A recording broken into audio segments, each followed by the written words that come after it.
Gostaria que me acompanhassem a ler a palavra de Deus no livro de Hebreus, capítulo 4. Livro de Hebreus, capítulo 4, vamos ler os versos 14 e seguintes. Hebreus 4, Hebreus capítulo 4, começar a ler a partir do verso 14.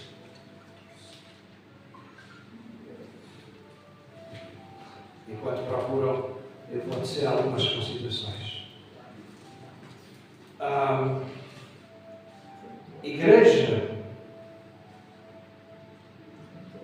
é mais que uma instituição. Igreja é mais que uma organização.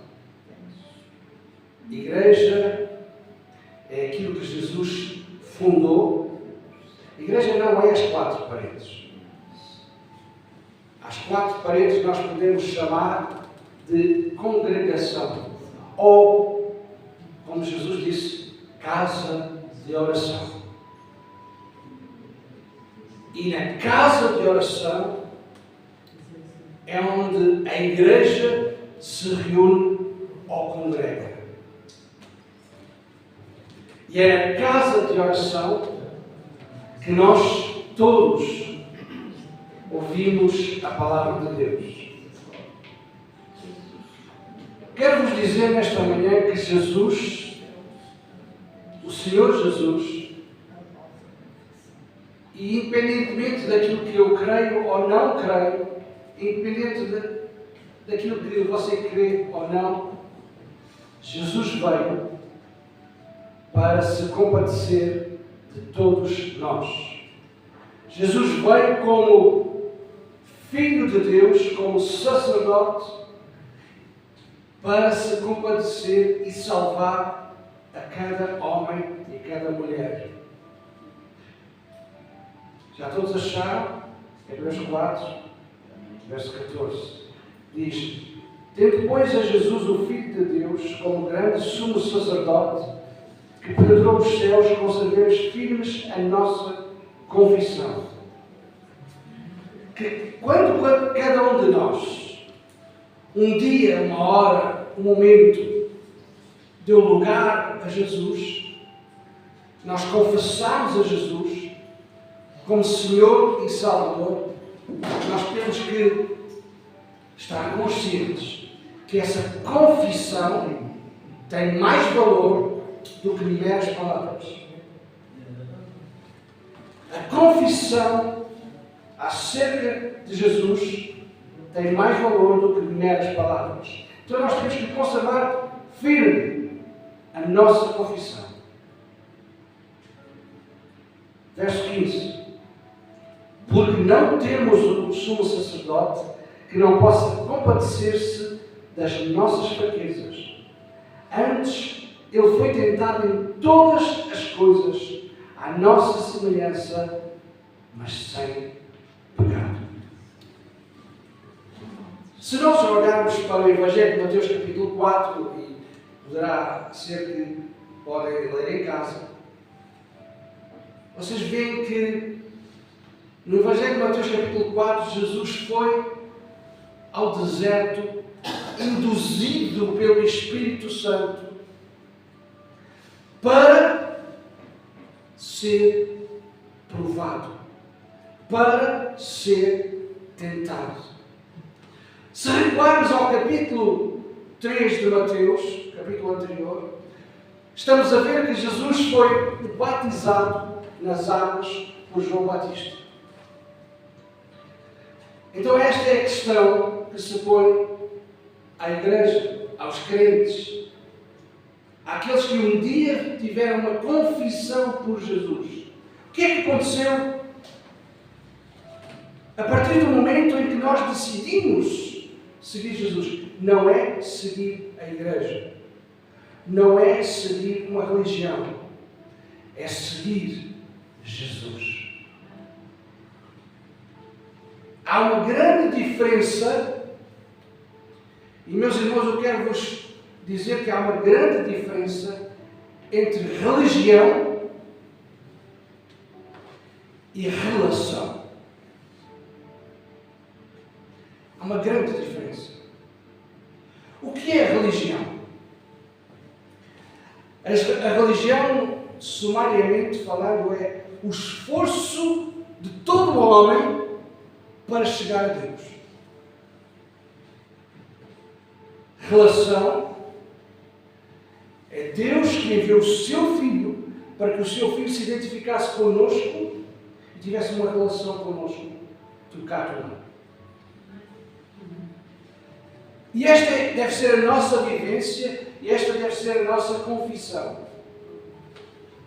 Não dizer de uma forma banal, vamos à igreja, vamos ao culto. Isso é religião. Mas podemos dizer de outra forma, vamos juntamente com os irmãos ter uma relação com Deus.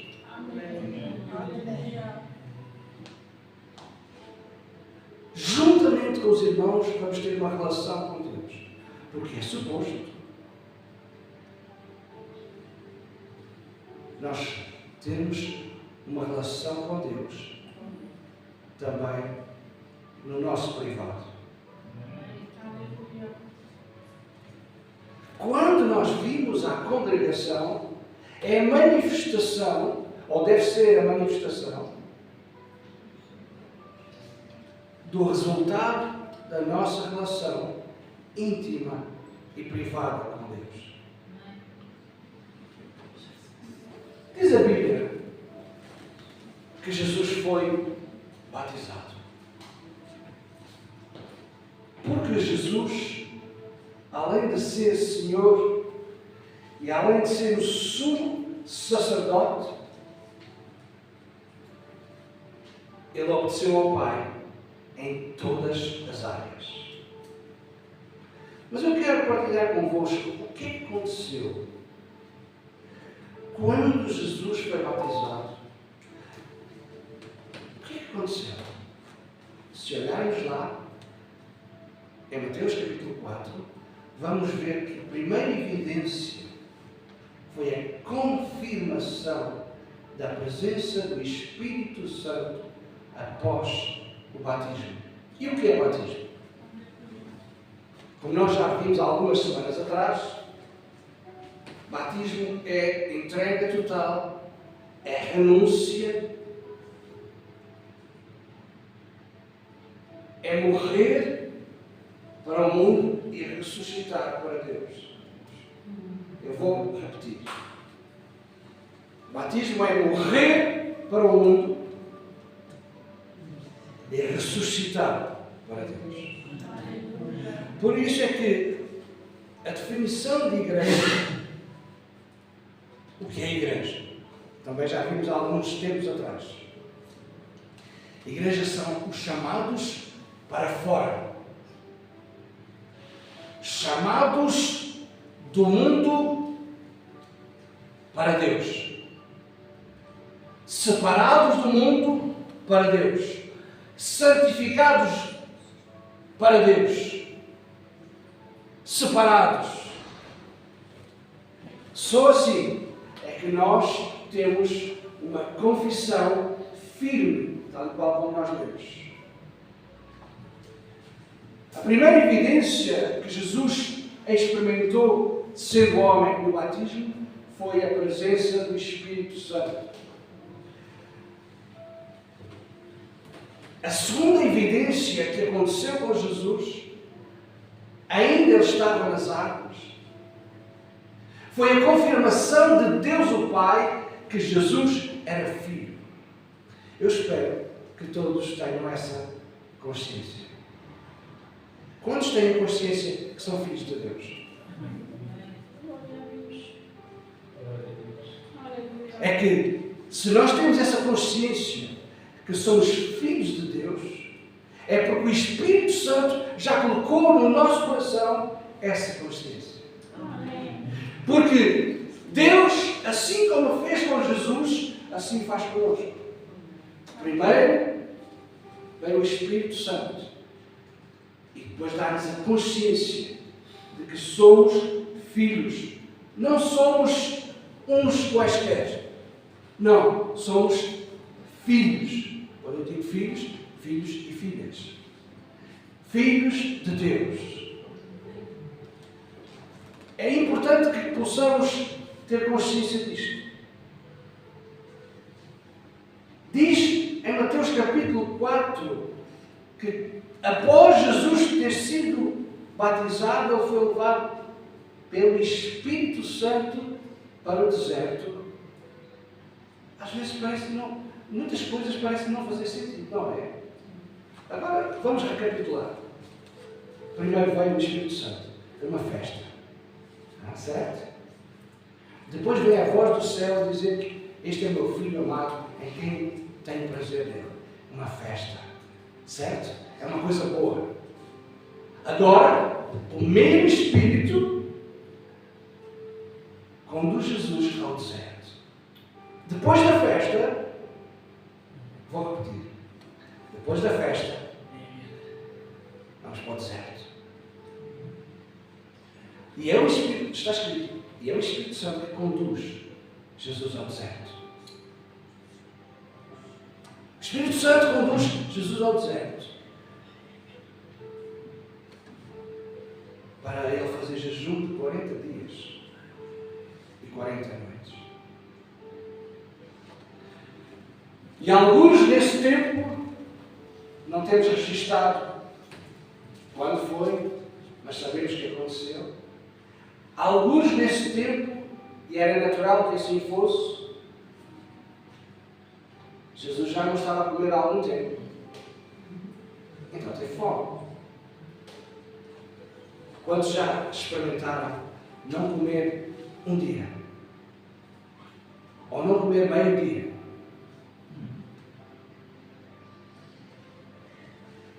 Costuma-se dizer que fome é de 3 dias. Realmente, fome é de 3 dias, porque até o terceiro dia é vício de comer. Nós levantamos, tomamos um café, porque já é um hábito. E depois, perto do meio-dia, 1 hora, almoçamos, e depois alguns às 4 ou 5 lancham, outros às 7 ou 8 jantam, e ainda outros, mais tarde, tomam a ceia. Isto são hábitos que a humanidade criou. Vamos comendo.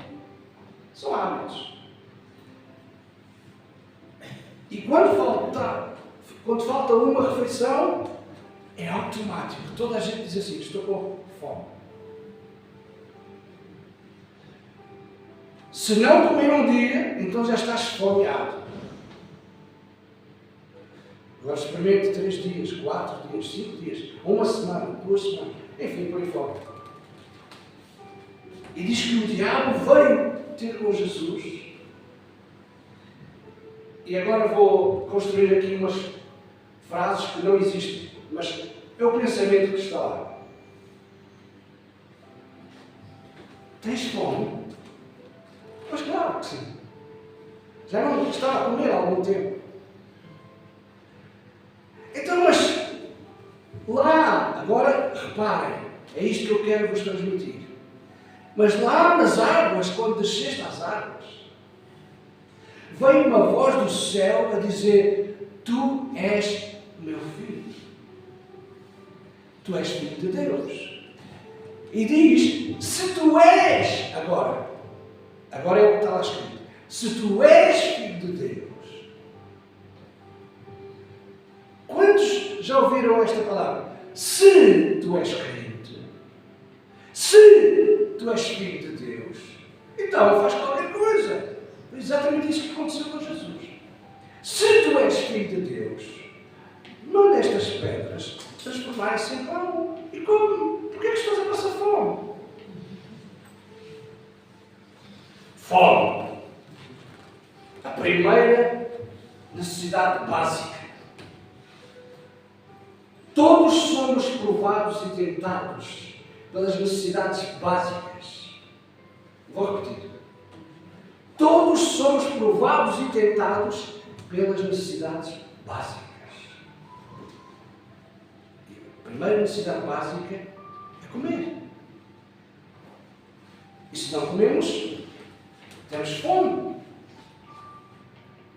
Assim como aconteceu com Jesus, assim também acontece conosco.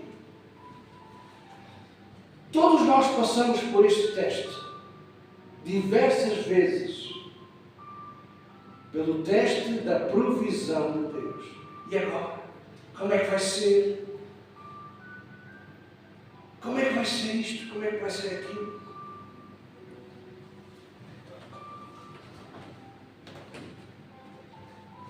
Como é que Jesus respondeu? Jesus estava com fome, efetivamente. Mas Jesus tinha uma confissão firme. O físico pedia pão, mas o espírito estava consciente da sua confissão e ele responde: nem só de pão viverá o homem. Qual é a tua confissão nesta manhã? É uma confissão firme, inabalável, perante a situação de fome, perante a situação de necessidade alguma? Qual é a tua confissão? Jesus respondeu: nem só de pão viverá o homem. Vamos todos dizer: nem só de pão viverá o homem. E aí o inimigo calou. No entanto, o inimigo pegou e disse: agora vamos para ali, para aquele lugar alto. Se tu és o Filho de Deus. Na fome não houve muito sucesso. Vamos para um lugar alto.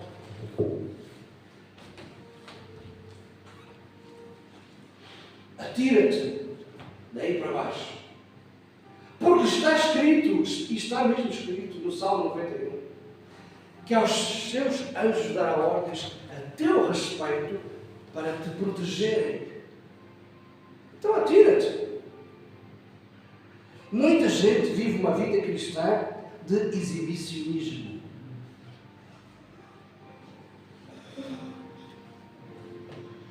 Mas Jesus disse: espera aí. O que é que nós fazemos perante um desafio de exibicionismo? Ah, tu és crente? Então mostra lá como tu és crente. Então se tu és crente, se tu és filho de Deus, porquê é que estás nesta situação, naquela situação, na outra situação? O melhor é mandar-te daqui para baixo. E não te preocupes que Deus irá te salvar. Muitas pessoas, atrás de uma ideia errada, certa vez entraram pelo mar adentro e afogaram-se. Porque Pedro andou sobre as águas, então pronto, e afogaram-se. Cuidado, que há tempo para todas as coisas. Quando Deus fala, é uma coisa. Quando Deus não fala, cuidado.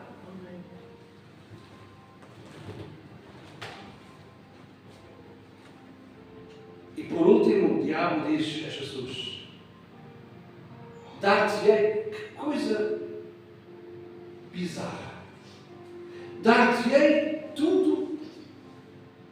Mas tudo não é de Deus. Vamos pensar todos aqui em conjunto. Mas tudo não é de Deus? Não foi Deus que criou tudo? Qual era o atrevimento do diabo dizer: dar-te-ei tudo? O que é que ele vai lhe dar? Não podia dar nada, não era dele. Um engano. Muitas pessoas nas áreas culturais recebem promessas em troca de fama, em troca de sucesso. É tudo uma ilusão. As pessoas vivem vidas de ilusão.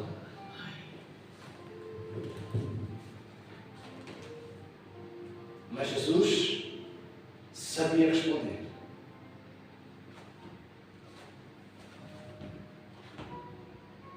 O que é que o diabo estava a dizer? O diabo estava a dizer que queria adoração para ele, a roubar a adoração, a roubar a honra de Deus para ele. Qual era o objeto da adoração? Qual é o teu objeto de adoração nesta manhã? Eu atrevo-me a dizer, por que é que estás aqui? Por que é que estás aqui hoje? Pensa nisso. É por causa de Deus? É por causa de nós? Ou é por causa de um amigo qualquer? Agora eu vou responder. Às vezes Deus usa amigos, usa circunstâncias para te trazer. E Deus usa tudo para te trazer à sua presença. O objeto de adoração é importante. A quem estamos a adorar? A adoração não é somente cantar, está bem? A adoração não é somente dançar. A adoração é mais do que isso. A adoração é honra.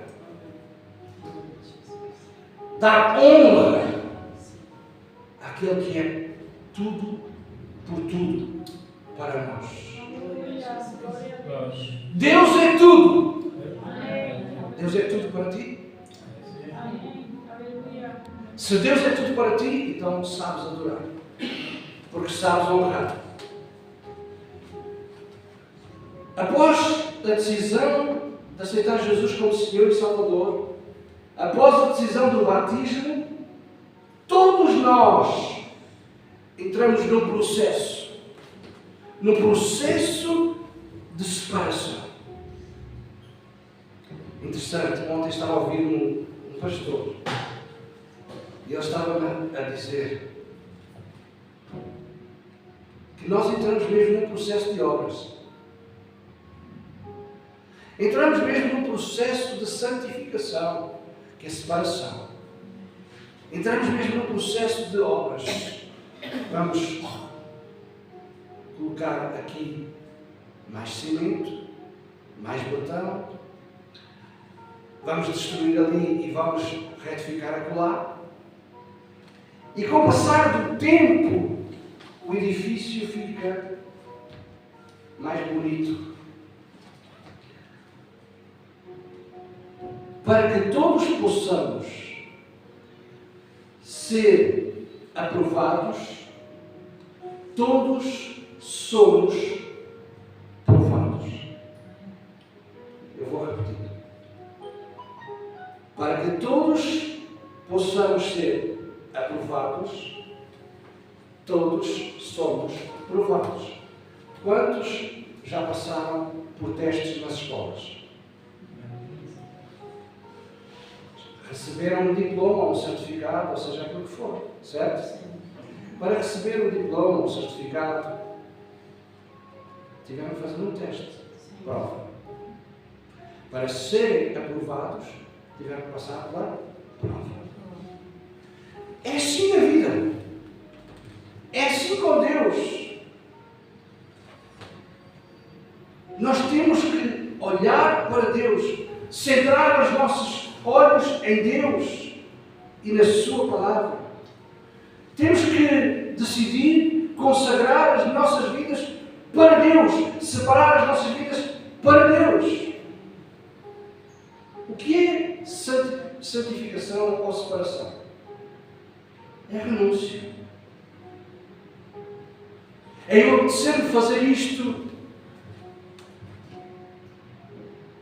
mas isto não é da vontade de Deus, e eu vou renunciar a isto para fazer a vontade de Deus. O que é que me está a entender? Tudo aquilo que eu faço, que não é da vontade de Deus, eu não estou a renunciar. E depois o que acontece? Ouçam bem aquilo que eu estou a dizer. E depois o que acontece? É que abro as portas da minha vida, escancaro as portas da minha vida, e volta ou não volta, ao domingo venho aqui ao pastor, ora comigo. Mas eu não tenho as portas fechadas. Está tudo aberto, as janelas todas escancaradas. E o vento entra por todo lado. Porque eu não estou a renunciar. Então eu não estou a proteger. Quantos gostam de andar à chuva sem chapéu de chuva? É agradável. Mas depois não se admira ficar com gripe. Pois. Não usam proteção. E depois dizem, não vou trabalhar porque estou com gripe. Pois é. É verdade. Não usam a proteção de Deus e depois queixam-se e vêm à oração. Pastor, ora por mim aqui, ali e acolá. Porquê que não usa chapéu de chuva? Sabe um grande chapéu de chuva que a Bíblia fala? Salmo 91. Aquele que habita no esconderijo do Altíssimo. No original diz assim, aquele que habita nos mistérios do Altíssimo. À sombra do Senhor Onipotente descansa. Você agora vira o seu olhar para o mundo. O mundo está descansado? Não. Porquê? Porque não habita à sombra do Altíssimo. E agora vou dizer outra coisa mais forte. E alguns crentes também. Porque dizem, sou crente, mas de vez em quando desvio. Sou crente, mas de vez em quando essa coisa de renúncia não é para mim.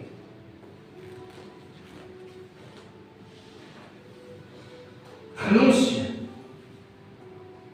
implica entrega total.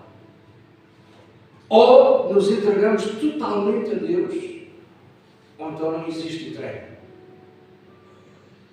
Ou dependemos sem limites de Deus, ou não existe entrega. Estamos a enganar-nos a nós próprios. Como aquela pessoa que, certamente alguns já ouviram, mas eu vou repetir.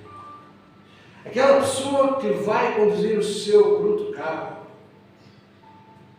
passa no sinal vermelho e logo 2 metros à frente está um polícia manda parar. E a polícia pergunta para o condutor: você viu o que fez? Por acaso vi, não vi, foi assim. Porque as pessoas tropeçam e esquecem-se das consequências. Porque todos nós temos liberdade para fazer aquilo que nós queremos. Mas não temos tanta liberdade assim para colher as consequências. Porque elas vêm. Ouviu?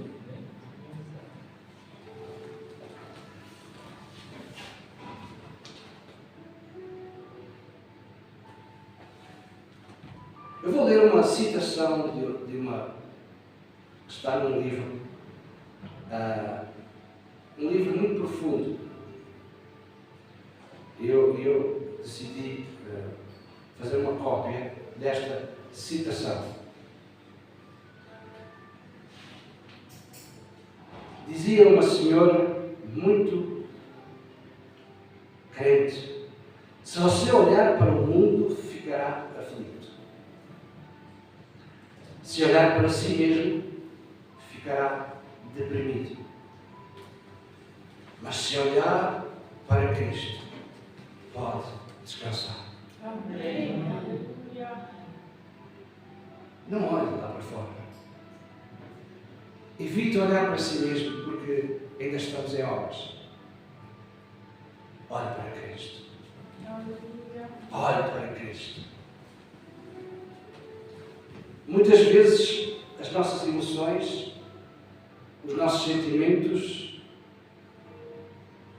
são o reflexo de onde nós colocamos os nossos olhos, ou daquilo que permitimos entrar no nosso coração. O que é que permites entrar no teu coração? Onde está o teu coração? Onde está o teu coração? Sendo crente ou não crente? Sabe uma coisa? Quem quer saber quem é o maior crente do universo? Quem quer saber aqui? O maior crente do universo. Quer saber quem é? Quer? Eu vou dizer. O maior crente do universo é o diabo. Ele crê que Deus existe. Só que nem está para aí virado. Ele é crente, mas não é discípulo. Você quer ser somente um crente? Ou quer ser discípulo? Porque o discípulo é alguém que anda ao lado do seu mestre para copiar o seu mestre. Porque o seu mestre foi tentado em todas as áreas da sua vida e venceu. E por isso é que nós somos discípulos de Jesus Cristo, ou devemos ser, para que, assim como Ele venceu, nós possamos vencer também. Jesus foi tentado em tudo. Quantos já tiveram a experiência do batismo no Espírito Santo? Jesus também teve. Quantos já tiveram a convicção que são realmente filhos de Deus? Agora, a terceira parte é parte da aprovação. Assim como aconteceu com Jesus, assim acontece connosco. Não foi o que nós demos. Tentado em todas as coisas à nossa semelhança, mas sem pecado. Para onde é que está virado o nosso coração? Para onde é que está virado os nossos olhos? Queremos ser somente crentes? Vou piorar a situação. Queremos ser somente membros da igreja? Ou queremos ser discípulos de Jesus? Quem quer ser discípulo de Jesus, fica de pé agora.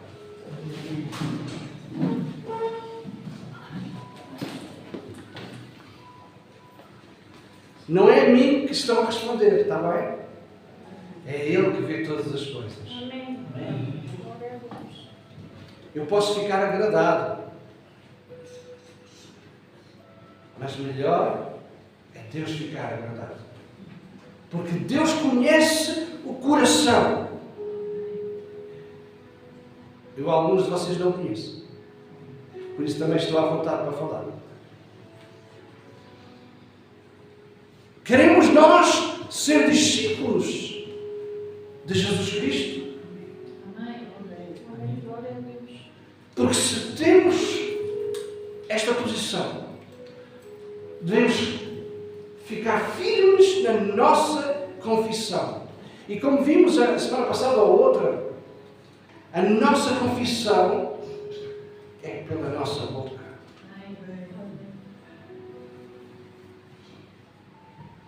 Devemos estar firmes. Um dia, quando eu decidi seguir a Deus, eu passei por muitas situações a seguir. Mas eu tive que ficar firme naquela posição. E ainda hoje eu tenho que ficar firme em muitas situações. E todos os dias nós temos que ficar firmes na confissão por Jesus. Amém? Então vamos todos orar. Orar é falar com Deus. Vamos todos dizer a Deus que nós realmente queremos ser não somente crentes, acima de tudo, filhos e discípulos do Senhor Jesus. Amém? Vamos todos orar. Senhor Deus, nesta manhã, temos ouvido a Tua palavra. Senhor, reconhecemos que somos pecadores, que erramos, que desviamos o foco. Nem sempre atentamos para a Tua palavra, para a Tua vontade. Senhor, nesta hora, nós queremos reafirmar que queremos não somente ser crentes, mas acima de tudo, sermos filhos e discípulos do Senhor Jesus Cristo. Santo Espírito, vem em nós e convence-nos do pecado, da justiça e do juízo. Perdoa-nos, Senhor, quando nós erramos, quando nós desviamos. Perdoa-nos, Senhor, quando nós não atentamos para a Tua palavra.